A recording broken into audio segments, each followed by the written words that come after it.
recorded 80.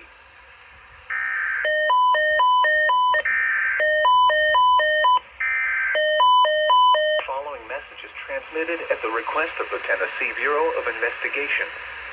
An Amber Alert has been issued on behalf of the Sumner County Sheriff's Office for Sebastian Wayne Drake Rogers.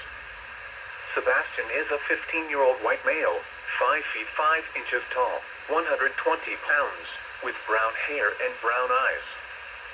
Sebastian was last seen on February 26, 2024 in the area of Stafford Court in Hendersonville, Tennessee. Sebastian was last seen wearing a black sweatshirt, black sweatpants, and glasses. Sebastian has a medical condition that may impair his ability to return safely without assistance. If you have seen Sebastian or have information regarding his whereabouts, please contact the Sumner County Emergency Communications Center at 61545138838 or the TBI 1800 TBIFI North D.